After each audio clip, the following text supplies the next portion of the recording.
दोस्तों, दो तरह के लोग होते हैं दुनिया में। एक तो वो जो छोटी सी भी प्रॉब्लम आने पर डर जाते हैं, घबरा जाते हैं। दूसरे वो चाहे कितनी भी बड़ी प्रॉब्लम उनकी जिंदगी में आ जाए लेकिन वो हमेशा खुश रहते हैं, दुखी नहीं होते, हर प्रॉब्लम में खुद को संभाल लेते हैं। एक वो जिनके पास सब कुछ होता है फिर भी हमेशा दुखी मिलेंगे, दुखी ही रहते हैं। और दूसरे वो जिनके पास कुछ हो या ना हो लेकिन वो हमेशा खुश मिलते हैं, मुस्कुराते हुए मिलते हैं। आज मैं 3 ऐसी कहानियों के बारे में बताऊंगा जिसके बाद आपकी जिंदगी में कितनी भी परेशानियां क्यों ना आ जाएं, 1000 प्रॉब्लम क्यों ना आ जाएं, लेकिन ये कहानियां आपको हर मुश्किल में खुश रहना सिखा देंगी, हर परेशानी में मुस्कुराना सिखा देगी। हर कहानी से जो भी आप सीखेंगे कमेंट में लिखकर जरूर बताना।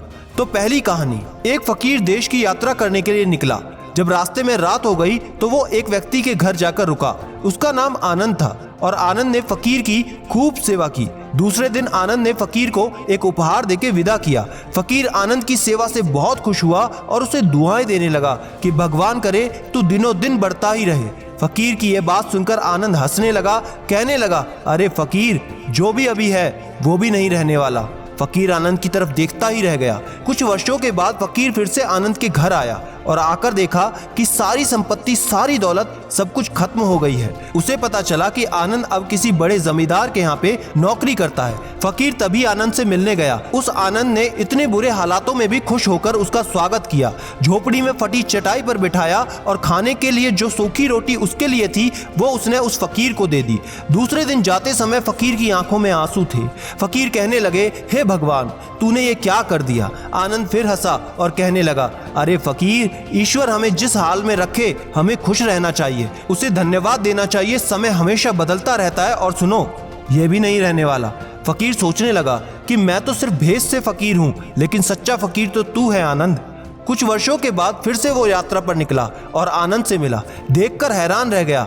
आनंद अब जमींदारों का भी जमींदार बन गया था। उसे मालूम हुआ कि जिस जमींदार के यहाँ पे आनंद नौकरी करता था उसके कोई संतान नहीं थी। मरते वक्त जमींदार ने अपनी सारी जायदाद आनंद को दे दी। फकीर बहुत खुश हुआ और उसने कहा कि अच्छा हुआ वो जमाना गुजर गया, भगवान करे अब तुम ऐसे ही बने रहो। ये सुनकर आनंद फिर से हंसने लगा और कहने लगा कि फकीर, अभी भी तेरी नादानी बनी ही हुई है। फकीर ने पूछा कि क्या ये भी नहीं रहने वाला।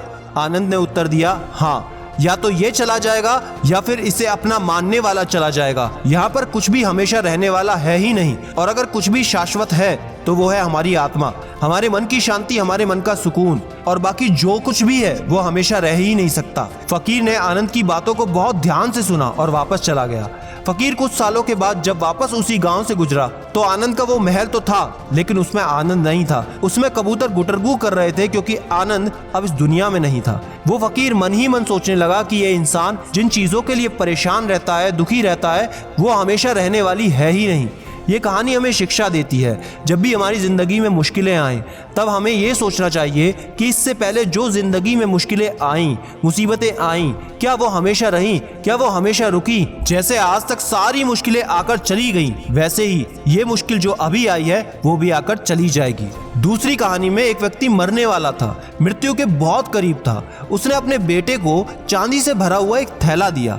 उसने अपने पुत्र को बताया कि जब इस थैले में चांदी के सिक्के खत्म हो जाएं तो मैं तुम्हें एक प्रार्थना बताता हूँ, उसे दोहराने से चांदी के सिक्के फिर से भर जाएंगे। उसने अपने बेटे के कान में 4 शब्दों की एक प्रार्थना कही और वो मर गया। बेटा चांदी से भरा थैला पाकर बहुत खुश था और वो उसे खर्च करने में लग गया। वो थैला इतना बड़ा था कि उसे खर्च करने में कई साल लग गए, लेकिन इस बीच वो 4 शब्दों की वो प्रार्थना भूल ही गया था। जब थैले के सारे चांदी के सिक्के खत्म हो गए तो उसने याद किया कि वो 4 शब्दों की प्रार्थना क्या थी। उसने बहुत कोशिश की लेकिन उसे याद नहीं आया। फिर उसने लोगों से पूछना शुरू किया।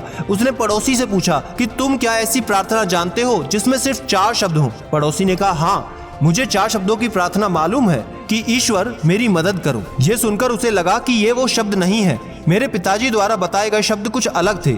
उसने बहुत सारे शब्दों को बार बार जोड़कर दोहरा कर देखा लेकिन उस खाली थैले में सिक्के बढ़े ही नहीं। वो मन ही मन बहुत दुखी हो गया। फिर वो एक ब्राह्मण से मिला। ब्राह्मण ने कहा, तुम ये प्रार्थना करो कि ईश्वर तुम महान हो। लेकिन इस प्रार्थना से भी कुछ नहीं हुआ। फिर उसे एक धनी इंसान मिला। उसने कहा, तुम ये प्रार्थना करो, ईश्वर मुझे धन दो। लेकिन इससे भी कोई फायदा नहीं हुआ। आखिर में वो उदास होकर घर पर बैठ गया।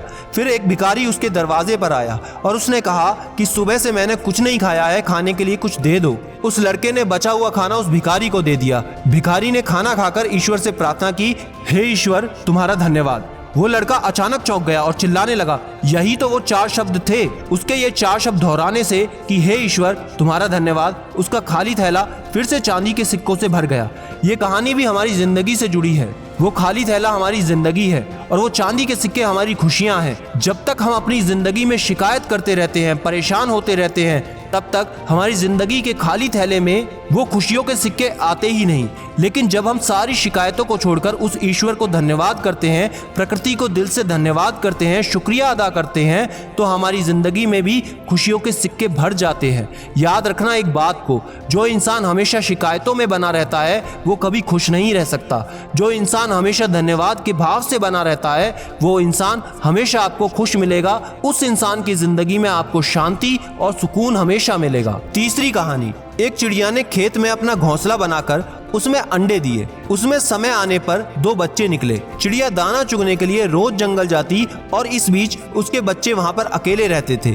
चिड़िया जब लौट कर आती तो बच्चे बहुत खुश होते थे, उसका लाया हुआ दाना चुगते थे। एक रोज लौटने पर चिड़िया ने देखा कि उसके बच्चे बहुत डरे हुए हैं। उसने बच्चों से पूछा क्या हुआ। बच्चों ने कहा आज खेत का मालिक आया था, वो कह रहा था कि फसल पक चुकी है, बेटों से कल कटाई के लिए कहेगा। इस तरह तो हमारा घोंसला भी टूट जाएगा, हम कहाँ रहेंगे। चिड़िया बोली फिक्र ना करो, अभी खेत नहीं कटेगा। और अगले दिन सच में ऐसा ही हुआ। बच्चे बेफिक्र हो गए। एक हफ्ते बाद चिड़िया को फिर बच्चे डरे हुए मिले। वो बच्चे बोले किसान आज फिर आया था और बोल रहा था कल नौकरों को भेजकर खेत को कटवा देगा। इस बार फिर चिड़िया ने कहा तुम चिंता ना करो, कुछ भी नहीं होगा। और सच में कुछ भी नहीं हुआ। अगले हफ्ते फिर से बच्चों ने बताया कि किसान आज फिर आया था और कह रहा था कि फसल कटाई में बहुत देर हो गई है, कल वो खुद आकर के खेत को काटेगा। ये सुनकर चिड़िया बोली कि अब खेत कल पक्का कट जाएगा। वो अपने बच्चों को लेकर तुरंत एक सुरक्षित स्थान पर चली गई। बच्चे बड़े हैरान थे क्योंकि खेत सच में काटा गया था। और उन बच्चों ने अपनी माँ से पूछा कि तुम्हें कैसे पता कि इस बार खेत पक्का कट जाएगा। तब चिड़िया बोली कि जब तक कोई इंसान दूसरों पर निर्भर रहता है तो उसके काम को पूरा होने में हमेशा संदेह बना रहता है, लेकिन जब कोई इंसान अपना काम खुद पूरा करने की ठान लेता है तो वो काम जरूर होता है। ये कहानी भी हमें शिक्षा देती है, जब तक हम दूसरों पर डिपेंड रहते हैं, दूसरों के आश्रय पर चलते रहते हैं, दूसरों के भरोसे पर रहते हैं, तब तक हमारे काम ढंग से हो ही नहीं पाते। लेकिन जिस दिन हम अपने सारे काम अपने हाथ में ले लेते हैं, अपने काम में खुद जुट जाते हैं, तब वो हमारे सारे काम जरूर पूरे होते हैं। दोस्तों, जितनी चीजें आपने इन कहानियों से सीखी कमेंट पर लिखकर जरूर बताना। और याद रखना, मैं हूं सिद्धांत शर्मा, कोई है या नहीं, मैं हमेशा आपके साथ हूं। Be happy and stay motivated with सिडीमेनिया।